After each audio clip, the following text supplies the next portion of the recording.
Hoy, con la ayuda de Dios y el apoyo de los vecinos, estamos inaugurando 5 cuadras, que equivale a 2.374 metros cuadrados de adoquinamiento. Como lo hemos manifestado en varias oportunidades, queremos seguir trabajando en beneficio de la población.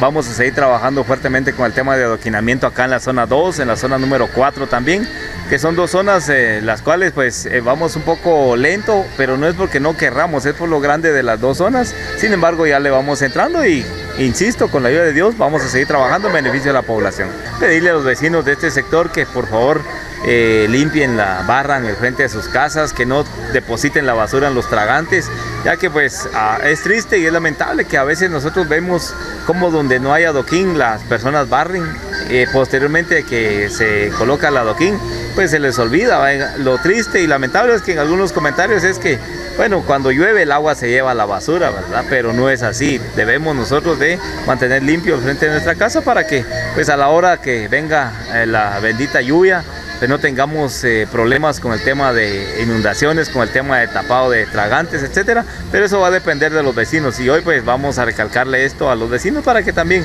puedan barrer el frente de sus casas, ya que pues estas cuadras ya están en buenas condiciones. Estamos a punto de iniciar específicamente también el adoquinamiento en lo que es la 8ª avenida de la zona número 3 y 4, por donde están los campos de la colonia Gumarcaj, para que podamos tener otra vía alterna para podernos comunicar con la 20 calle, la colonia Los Celajes, salir hacia la ciudad capital o de la ciudad capital hacia el norte para no pasar por el centro histórico. Entonces creemos nosotros que con la ayuda de Dios vamos a seguir trabajando, insisto, en el tema de adoquinamiento en todo el área urbana de nuestro municipio, como también vamos a iniciar ya con el tema de adoquinamiento en algunas comunidades. En primer lugar es darle gracias a Dios, tal como usted decía que era intransitable.